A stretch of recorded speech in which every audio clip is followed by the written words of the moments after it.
पञ्चमोऽध्यायः। ध्यानम्।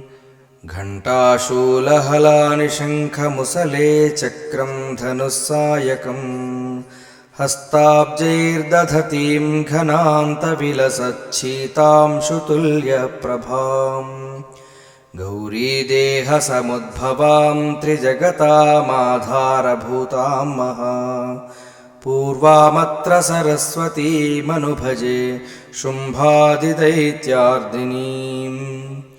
ॐ क्लीं ऋषिरुवाच। पुरा शुम्भनिशुम्भाभ्यामसुराभ्यां शचीपतेः त्रैलोक्यं यज्ञभागाश्च हृदा मदबलाश्रयात् तावेव सूर्यतां तद्वदधिकारं तथैन्दवम् कौबेरमथयाम्यञ्च चक्राते वरुणस्य च तावेव पवनर्थिञ्च चक्रतुर्वह्नि कर्म च ततो देवा विनिर्धूता भ्रष्टराज्याः पराजिताः हृताधिकारास्त्रिदशास्ताभ्यां सर्वे निराकृताः महासुराभ्यां तां देवीं संस्मरन्त्यपराजिताम् तयास्माकं वरो दत्तो यथापत्सु स्मृताखिलाः भवतां नाशयिष्यामि तत्क्षणात् परमापदः इति कृत्वा मतिं देवा हिमवन्तं नगेश्वरम् जग्मुस्तत्र ततो देवीं विष्णुमायां प्रतुष्टुवुः। देवा ऊचुः नमो देव्यै महादेव्यै शिवायै सततं नमः। नमः प्रकृत्यै भद्रायै नियताः प्रणताः स्मताम् रौद्रायै नमो नित्यायै गौर्यै धात्र्यै नमो नमः। ज्योत्स्नायै चेन्दुरूपिण्यै सुखायै सततं नमः। कल्याण्यै प्रणतावृद्ध्ये सिद्ध्यै कूर्मो नमो नमः। नैऋत्यै भूभृतां लक्ष्म्यै शर्वाण्यै ते नमो नमः। दुर्गायै दुर्गपारायै सारायै सर्वकारिण्यै ख्यात्यै तथैव कृष्णायै धूम्रायै सततं नमः। अतिसौम्यातिरौद्रायै नतास्तस्यै नमो नमः। नमो जगत्प्रतिष्ठायै देव्यै कृत्यै नमो नमः। या देवी सर्वभूतेषु विष्णुमायेति शब्दिता नमस्तस्यै नमस्तस्यै नमस्तस्यै नमो नमः। या देवी सर्वभूतेषु चेतनेत्यभिधीयते नमस्तस्यै नमस्तस्यै नमस्तस्यै नमो नमः। या देवी सर्वभूतेषु बुद्धिरूपेण संस्थिता नमस्तस्यै नमस्तस्यै नमस्तस्यै नमो नमः। या देवी सर्वभूतेषु निद्रारूपेण संस्थिता नमस्तस्यै नमस्तस्यै नमस्तस्यै नमो नमः। या देवी सर्वभूतेषु क्षुधारूपेण संस्थिता नमस्तस्यै नमस्तस्यै नमस्तस्यै नमो नमः। या देवी सर्वभूतेषु छायारूपेण संस्थिता नमस्तस्यै नमस्तस्यै नमस्तस्यै नमो नमः। या देवी सर्वभूतेषु शक्तिरूपेण संस्थिता नमस्तस्यै नमस्तस्यै नमस्तस्यै नमो नमः। या देवी सर्वभूतेषु तृष्णारूपेण संस्थिता नमस्तस्यै नमस्तस्यै नमस्तस्यै नमो नमः। या देवी सर्वभूतेषु क्षान्तिरूपेण संस्थिता नमस्तस्यै नमस्तस्यै नमस्तस्यै नमो नमः। या देवी सर्वभूतेषु जातिरूपेण संस्थिता नमस्तस्यै नमस्तस्यै नमस्तस्यै नमो नमः। या देवी सर्वभूतेषु लज्जारूपेण संस्थिता नमस्तस्यै नमस्तस्यै नमस्तस्यै नमो नमः। या देवी सर्वभूतेषु शान्तिरूपेण संस्थिता नमस्तस्यै नमस्तस्यै नमस्तस्यै नमो नमः। या देवी सर्वभूतेषु श्रद्धारूपेण संस्थिता नमस्तस्यै नमस्तस्यै नमस्तस्यै नमो नमः। या देवी सर्वभूतेषु कान्तिरूपेण संस्थिता नमस्तस्यै नमस्तस्यै नमस्तस्यै नमो नमः। या देवी सर्वभूतेषु लक्ष्मीरूपेण संस्थिता नमस्तस्यै नमस्तस्यै नमस्तस्यै नमो नमः। या देवी सर्वभूतेषु वृत्तिरूपेण संस्थिता नमस्तस्यै नमस्तस्यै नमस्तस्यै नमो नमः। या देवी सर्वभूतेषु स्मृतिरूपेण संस्थिता नमस्तस्यै नमस्तस्यै नमस्तस्यै नमो नमः। या देवी सर्वभूतेषु दयारूपेण संस्थिता नमस्तस्यै नमस्तस्यै नमस्तस्यै नमो नमः। या देवी सर्वभूतेषु तुष्टिरूपेण संस्थिता नमस्तस्यै नमस्तस्यै नमस्तस्यै नमो नमः। या देवी सर्वभूतेषु मातृरूपेण संस्थिता नमस्तस्यै नमस्तस्यै नमस्तस्यै नमो नमः। या देवी सर्वभूतेषु भ्रान्तिरूपेण संस्थिता नमस्तस्यै नमस्तस्यै नमस्तस्यै नमो नमः। इन्द्रियाणामधिष्ठात्री भूतानां चाखिलेषु या भूतेषु सततं तस्यै व्याप्तिदेव्यै नमो नमः। चितिरूपेण या कृत्स्नमेतद्व्याप्य स्थिता जगत् नमस्तस्यै नमस्तस्यै नमस्तस्यै नमो नमः। स्तुतासुरैः पूर्वमभीष्टसंश्रया तथा सुरेन्द्रेण दिनेषु सेविता करोतु सा नः शुभहेतुरीश्वरी शुभानि भद्राण्यभिहन्तु चापदः।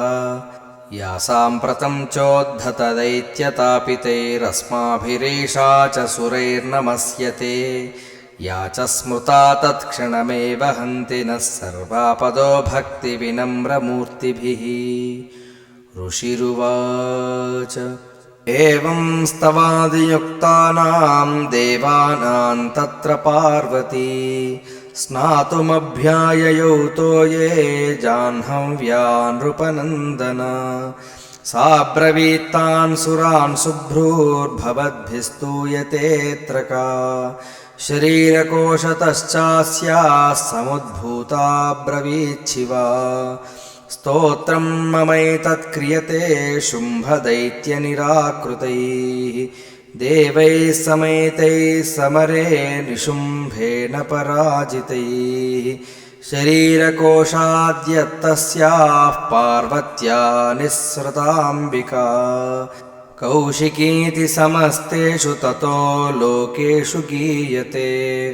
तस्यां विनिर्गतायां तु कृष्णा भूत्सापि पार्वती कालिकेति समाख्याता हिमाचलकृताश्रया। ततोऽम्बिकां परं रूपं बिभ्राणां सुमनोहरम् ददर्श चण्डो मुण्डश्च भृत्यौ शुम्भनिशुम्भयोः। ताभ्यां शुम्भाय चाख्याता अतीव सुमनोहरा। काप्यास्ते स्त्री महाराज भासयन्ती हिमाचलम् नैव तादृक् क्वचिद्रूपं दृष्टं केनचिदुत्तमम्। ज्ञायतां काप्यसौ देवी गृह्यतां चासुरेश्वर स्त्रीरत्नमतिचर्वाङ्गी द्योतयन्ती दिशस्त्विषा सा तु तिष्ठति दैत्येन्द्र तां भवान् द्रष्टुमर्हति यानि रत्नानि मणयो गजाश्वादीनि वै प्रभो त्रैलोक्ये तु समस्तानि साम्प्रतं भ्रान्ति ते गृहे ऐरावतः समानीतो गजरत्नं पुरन्दरात् पारिजाततरुश्चायं तथैवोच्छैश्रवाहयः विमानं हंससंयुक्तमेतत्तिष्ठति तेऽङ्गणे रत्नभूतमिहानीतं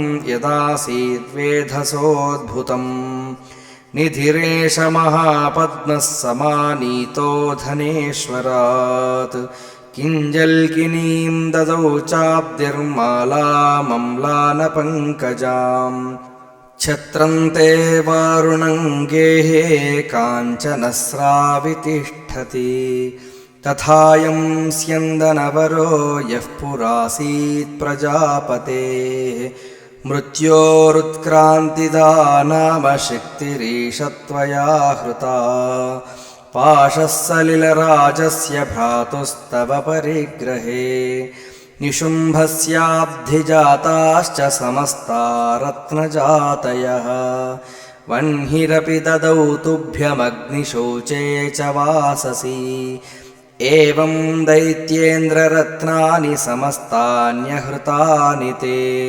स्त्रीरत्नमेषा कल्याणी त्वया कस्मान्न गृह्यते ऋषिरुवाच निशम्येति वचः शुम्भः स तदा चण्डमुण्डयोः प्रेषयामास सुग्रीवं दूतं देव्या महासुरम् इति चेति च वक्तव्या सा गत्वा वचनान्मम यथा चाभ्येति सम्प्रीत्या तथा कार्यं त्वया लघु स तत्र गत्वा यत्रास्ते शैलोद्देशेति शोभने सा देवी तां ततः प्राह श्लक्ष्णं मधुरया गिरा दूत उवाच देवि दैत्येश्वरः शुम्भस्त्रैलोक्ये परमेश्वरः दूतोऽहं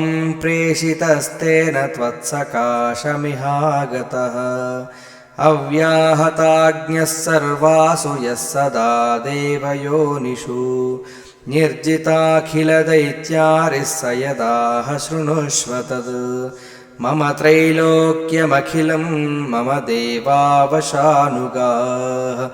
यज्ञभागानहं सर्वानुपश्नामि पृथक् पृथक् त्रैलोक्ये वररत्नानि मम वश्यान्यशेषतः तथैव गजरत्नं च हृत्वा देवेन्द्रवाहनं क्षीरोदमथनोद्भूतमश्वरत्नं ममामरैः उच्चैश्रवससंज्ञं तत्प्रणिपत्य समर्पितम् यानि चान्यानि देवेषु गन्धर्वेषु रगेषु च रत्नभूतानि भूतानि तानि मय्येव शोभने स्त्रीरत्नभूतां त्वां देवि लोके मन्यामहे वयम् सा त्वमस्मानुपागच्छ यतो रत्नभुजो वयम् मां वा ममानुजं वापि निशुम्भमुरुविक्रमम्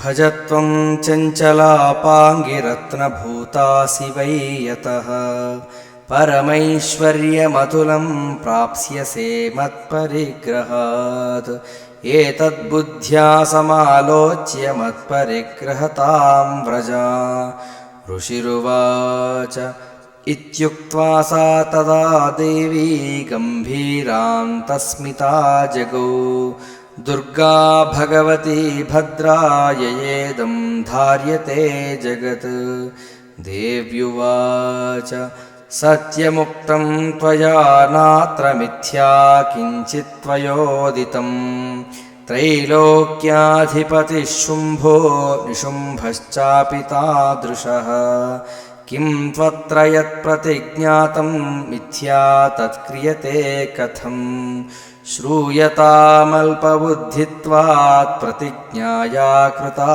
पुरा यो मां जयति संग्रामे यो मे दर्पं व्यपोहति यो मे प्रतिबलो लोके स मे भर्ता भविष्यति तदा गच्छतु शुम्भोऽत्र निशुम्भो वा महासुरः मां जित्वा किञ्चिरेणात्र पाणिं गृह्णातु मे लघु दूत उवाच अवलिप्तासि मैवं त्वं देवि ब्रूहि ममाग्रतः त्रैलोक्ये कः पुमांस्तिष्ठेदग्रे शुम्भनिशुम्भयोः अन्येषामपि दैत्यानां सर्वे देवानवै युधि तिष्ठन्ति सम्मुखे देवि किं पुनः स्त्रीत्वमेकिका इन्द्राद्याः सकला